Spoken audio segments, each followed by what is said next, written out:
Olá, galera! Tudo bem com vocês? Espero que sim. E aí, vocês sabem o que são átomos? Você já viu um átomo? Se não, vamos lá, bora comigo, vamos estudar um pouquinho sobre isso.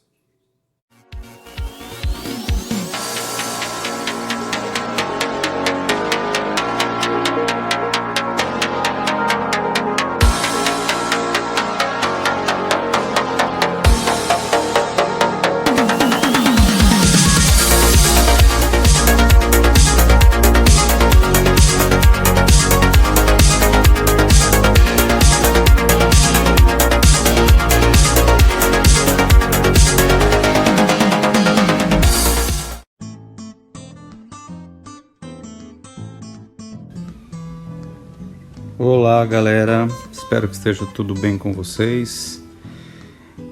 Hoje nós vamos falar um pouquinho sobre os átomos. Espero que vocês tenham lido aquele texto que eu deixei para vocês, que é um pedacinho do livro Mundo de Sofia, onde se fala um pouco sobre esse assunto. Então, gostaria de apresentar esses dois caras para vocês. O da esquerda é o Demócrito, aquele citado lá no texto do Mundo de Sofia, e o outro do lado direito é o Leucipo, dois filósofos que começaram a lidar com a ideia da matéria, dos átomos. Eles eram como professores, viveram muito, mas muito tempo mesmo antigamente, tipo antes de Cristo, tá? Segundo esses caras, as partículas se movimentavam e interagiam entre si, formando a matéria. Para que isso pudesse ocorrer, então, era necessário assumir a existência de um espaço vazio entre elas. Portanto, segundo esses filósofos, todos os objetos físicos são constituídos por arranjos diferentes de átomos e totalmente vazios por dentro. Pois bem, depois desses caras vieram muitos outros que tentaram, através das teorias que eles falavam, mudar, melhorar, enfim. Até hoje existem pessoas que lidam com essas questões ainda dos átomos. Essas pessoas, cientistas, elas lidam então com a sua tese criando modelos, tá? É como a imagem aí, ó. Para eu representar uma ave ou um elefante, eu tenho um modelo de um origami, né? E nós vamos, no decorrer dessa aula, ver modelos de alguns dos cientistas que tentaram aí comprovar a ideia do átomo. Vamos então começar a falar sobre o modelo atômico de Dalton. Algumas das ideias dos filósofos gregos foram retomadas pelo químico e físico inglês John Dalton, que nasceu em 1766 e morreu em 1844. Em 1808, ele propôs uma teoria para explicar a constituição da matéria. Para Dalton, a matéria seria formada por substâncias entendidas na época como tipos de matéria com propriedades bem definidas. Essas substâncias eram compostas de átomos, partículas maciças e indivisíveis que não podiam ser criadas nem destruídas. No modelo de Dalton, a diferença entre os tipos de átomo estaria na sua massa e no seu tamanho. Assim, ele propôs que um conjunto de átomos com a mesma massa e o mesmo tamanho constituiria um elemento químico. Então ele propôs símbolos na forma de desenhos para distingui-los. Esse então era um modelo, tá, proposto por Dalton para representar um átomo, tá, uma forma maciça, tá, e também era chamado de modelo de bola de bilhar, por se parecer com uma bola de bilhar mesmo, né, daquele jogo. Modelo atômico de Thomson. Em 1897, o físico inglês Joseph John Thomson, que nasceu em 1856 e morreu em 1940, realizou experimentos que refutavam a proposta de que o átomo era indestrutível. Thomson pesquisava a natureza das descargas elétricas por meio de experimentos realizados em um equipamento chamado tubo de raios catódicos.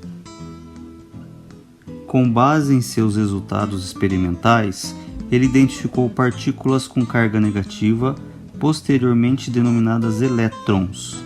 Nesse mesmo ano, Thomson propôs um novo modelo atômico segundo o qual o átomo não seria mais uma partícula única e indivisível, e sim formado por uma esfera de cargas positivas com elétrons de cargas negativas.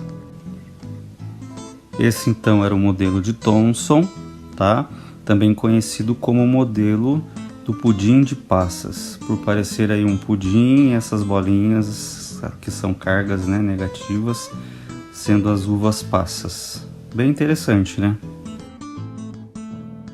Modelo atômico de Rutherford. Ernest Rutherford, que nasceu em 1871 e faleceu em 1937, era um físico neozelandês, estudante de pesquisas coordenadas por Thomson e especializou-se em estudos relativos à estrutura do átomo. Rutherford concordava com as ideias de Thomson em relação à estrutura do átomo, porém os experimentos de seu grupo de pesquisa o levaram a conclusões diferentes.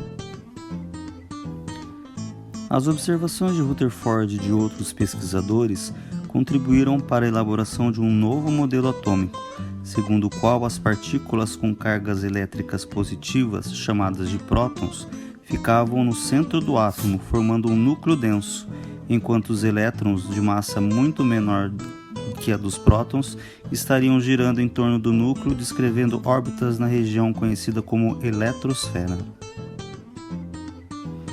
Modelo atômico de Rutherford-Bohr.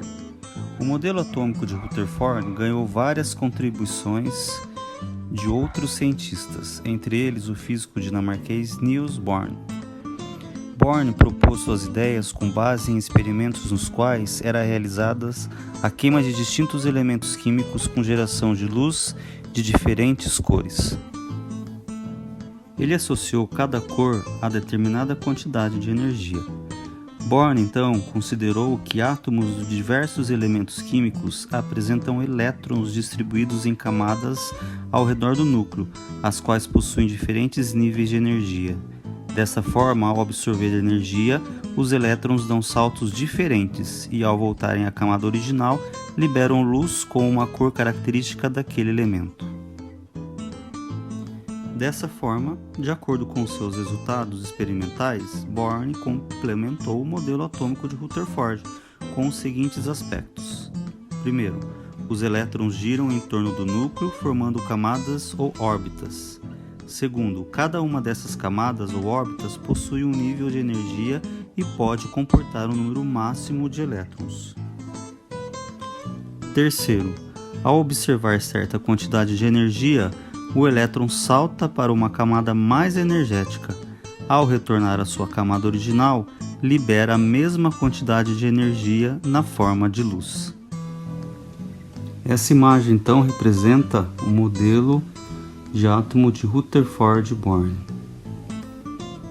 Outra importante contribuição para o modelo de Rutherford-Bohr foi a do físico inglês James Chadwick, que comprovou experimentalmente a existência de uma partícula eletricamente neutra, chamada nêutron, prevista teoricamente por Rutherford.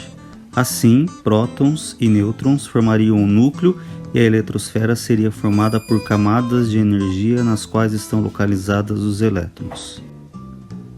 Ainda segundo ele, no núcleo está concentrada praticamente toda a massa de um átomo, pois a massa de um próton ou de um nêutron é cerca de 1800 vezes maior que a de um elétron.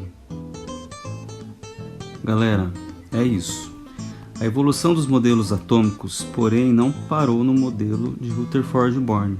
Outros foram propostos, sempre em busca de uma melhor explicação para os fenômenos da matéria. Para os fenômenos que estudaremos, entretanto, consideraremos os modelos de Dalton e Rutherford-Bohr. O bacana de tudo isso, galera, é que em ciência não existe nada pronto e acabado. Enquanto um cientista comprova uma coisa, já tem outros estudando e reformulando seus pensamentos. Einstein já dizia: a imaginação é mais importante que a ciência, porque a ciência é limitada, ao passo que a imaginação abrange o mundo. Lá atrás, quando eles deram o nome a esta estrutura de átomo, que significa uma estrutura que não pode ser dividida, né, ela é indivisível, eles estavam enganados, né? Que hoje nós vemos que os átomos eles são divididos em outras partes, eles possuem outras partes. Para complementar essa aula de hoje, eu vou deixar disponível uma playlist lá no nosso canal Fazendo Ciências, tá? Com 3 vídeos para que vocês possam assistir e complementar um pouquinho de tudo isso que nós falamos hoje. Espero que tenham gostado. Mais assuntos relacionados ao que nós estudamos agora, eu deixarei na atividade na rotina para vocês. Um grande abraço e até a próxima.